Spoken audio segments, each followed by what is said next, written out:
আপনি ওনার স্ত্রী?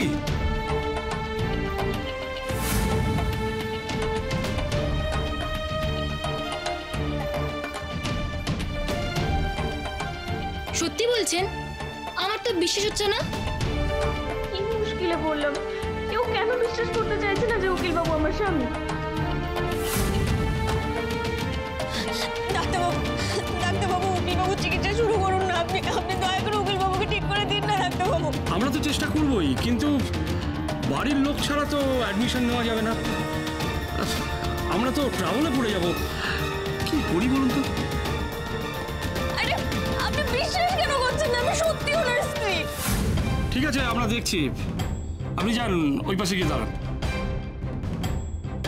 যখন তখন কোনো পেশেন্টকে তো রিলেটিভ বলে ক্লেম করলে তো মহা মুশকিল। আরে আপনি বিশ্বাস কেন করতে চাইছেন না? ডক্টর, উনি আমার দাদা হন, আমরা সবাই বাড়ির লোক। জানি না দাদা, এখন বিশ্বাস করতে চাইছেন না যে আমি উকিলবাবুর স্ত্রী। আমি তো বলতে পারবো। ডক্টর, আপনি যে করে হোক কিছু একটা করুন, ওকে বাঁচাতেই হবে। আপনারা কিছু একটা করুন, এভাবে আপনারা দাঁড়িয়ে আছেন কেন? জেঠিমা কন্ট্রোল আমি কিচ্ছু হবে না, জেঠিমা ভাই ঠিক হয়ে যাবেন, চলে এসেছেন। ডাক্তারবাবু আপনি কি করছেন কি আপনারা? না না ডাক্তারবাবু, আপনি ওকে নিয়ে যাওয়ার ব্যবস্থা করুন। আর প্লিজ একটু দেখবেন, হ্যাঁ, যাতে একটু তাড়াতাড়ি সুস্থ হয়ে যায়। I will try my best. না আর দেরি করা যাবে না, এরপর কমপ্লিকেশন বাড়তে পারে। Sister, move move.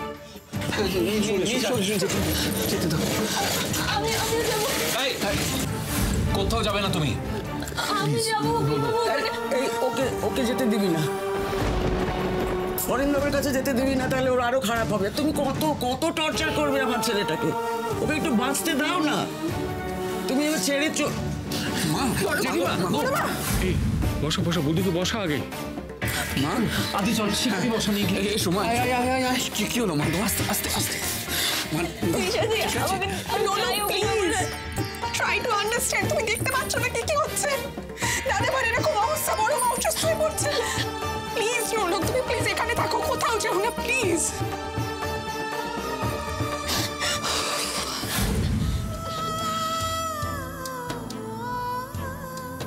তুমি ভালো হয়ে ফিরে এসো উকিল বাবু, আমি অপেক্ষায় আছি তোমার জন্য। কিন্তু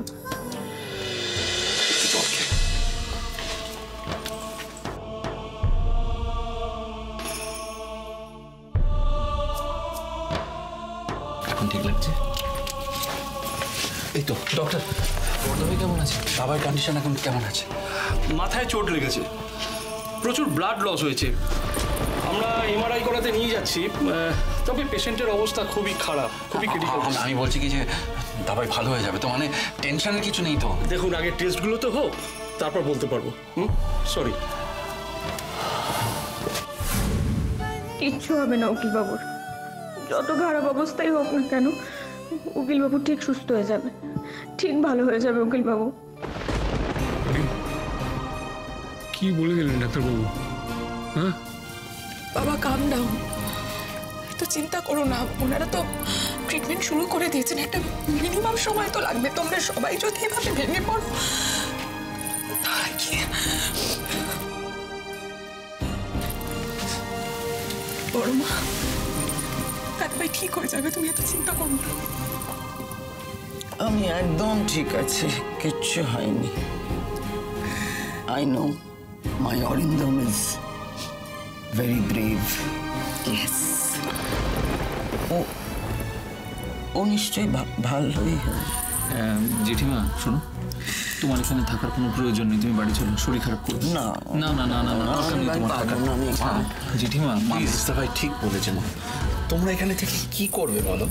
হ্যাঁ, তুমি আর কাকাই তোমরা বাড়ি থেকে একটু রেস্ট নাও। আমরা তো আছি, আমি আর তৃষা আছি এখানে। চলো, কিচ্ছু হবে না। তোমরা কালকে সকালে ভিজিটিং আওয়ার্সে এখানে এসো, কেমন? সেই ভালো। তুমি হ্যাঁ মা, আপনি একদম চিন্তা করবেন না, উকিল বাবু একদম সুস্থ হয়ে যাবে। তুমি চুপ করো না। কে বলেছে তোমাকে কথা বলতে? একটু ইরিটেশন হয় আমার, যাও এখান থেকে। ভাই হসপিটালে আমি বলছিলাম কি, বলো না, তুমি বাড়ি যাও, আমরা তো রয়েছি। আর তাছাড়া আমাদের রোটেশনে এইভাবে আসতে হবে, সবাই তো একসঙ্গে থাকতে পারবো না। বৌদি কথাটা বোঝার চেষ্টা করো। এখন তো অরিন্দমকে দেখতে দেবে না, এখানে থেকে তুমি কি করবে? আচ্ছা বাড়ি চলো, বাড়ি থেকেই আমরা খবরাখবর নেব। ঠিক আছে। শোন তোরা সাবধানে থাকবি আর হ্যাঁ খবর দিবি তোরা সাবধানে থাকিস। আমি ফোন করবো মা সাবধানে যেও।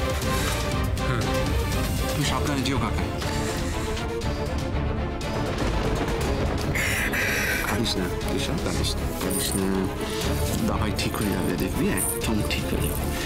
তুই একটু এখানে বস, হ্যাঁ বস। আমি রিসেপশনে একবার হয়ে আসি, কিছু ফর্মালিটিস আছে। বস। এই তো ছোটদা, মা একটু সবার জন্য খাবার বানিয়ে খেয়ে নাও প্লিজ। এসব এখন থাক, বলছি যে তুই তৃষার কাছে একটু বস, আমি আসছি রিসেপশন থেকে। বস।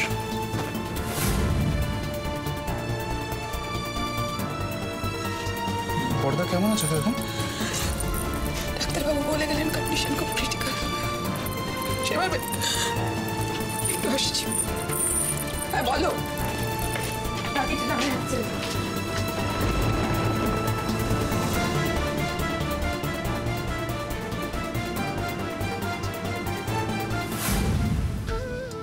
রতন কাকু ট্রেন থেকে পড়ে যাওয়ার পর ডাক্তার বলেছিল বাঁচবে না, কিন্তু রমা কাকিমা কি একটা পুজোর ফুল ছুঁয়ে রতন কাকুকে সারিয়ে তুলেছিল।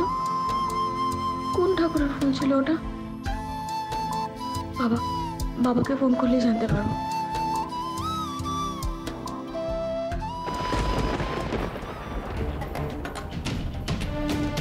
কিছু বলবে? জয়ন্তদা, আমাকে একটু বাবাকে ফোনটা করে দেবে গো। হ্যাঁ সে দিতেই পারি, কিন্তু এত রাতে ওনাকে ফোন করে ব্যস্ত করার কি কোনো দরকার আছে? আমি বলছি কি থাকুক না, মানে বড়দার ব্যাপারে এইসব খবর শুনলে তুমি তো টেনশন করবেন এখন। কিন্তু জয়ন্তদা, আমার হাতে তো কোনো উপায় নেই, তুমি একটু বাবাকে ফোনটা করে দাও না গো।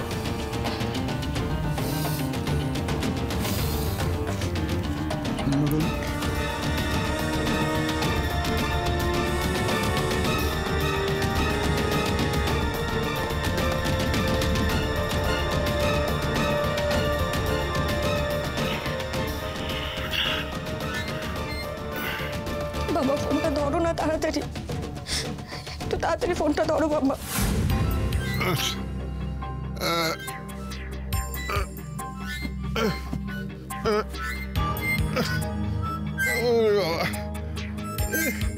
এত রাতে আবার কে ফোন করলো?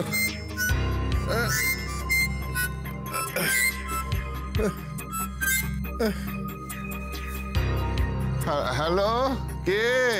বাবা, নোলক বলছি বাবা। লোক? কি রে বাবা, এত রাতে ফোন করেছিস? কিছু হয়েছে নাকি? বাবা, উকিল বাবুর অ্যাক্সিডেন্ট হয়েছে বাবা।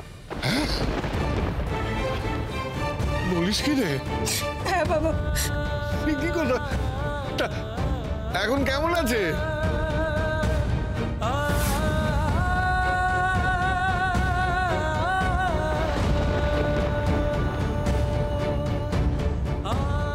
ভগবান, আমার মেয়েটার কপালে এও ছিল। না বাবা, তুমি একটু শান্ত হও, তুমি একটু শান্ত হও আর কেঁদো না। তুমি এখন এখানে এসো না, আমাকে শুধু এটুকু বলো যে রতন কাকার যখন অ্যাক্সিডেন্ট হয়েছিল, ট্রেন থেকে পড়ে গেছিল, তখন রমা কাকি কি যেন একটা ফুল রতন কাকার মাথায় ঠেকিয়েছিল। ওটা কোন ঠাকুর ছিল বাবা? রমা বৌমা? ও হ্যাঁ, ওই রমা বৌমা ওই বাঁক কাঁধে খালি পায়ে হেঁটে তারপর দণ্ডি কেটে বাবা ভোলানাথের মাথায় জল ঢেলেছিল। হ্যাঁ, তারপর সেখান থেকে প্রসাদী ফুল নিয়ে ওই রতনের মাথায় ছুঁয়ে দিয়েছিল। হ্যাঁ, আমিও বাকে করে জল নিয়ে যাব, দণ্ডি কাটবো, বাবা ভোলানাথের ফুল ছুঁয়ে উকিল বাবুকে সুস্থ করে তুলবো।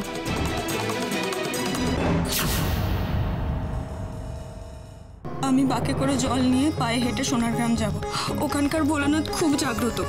আমি ওখানে দণ্ডি কেটে ভোলানাথের মাথায় জল ঢেলে আমি উকিল বাবুর জন্য প্রসাদী ফুল নিয়ে আসবো। এমআরআই হয়ে গেছে, carotid and vertebral arteries damage হয়েছে।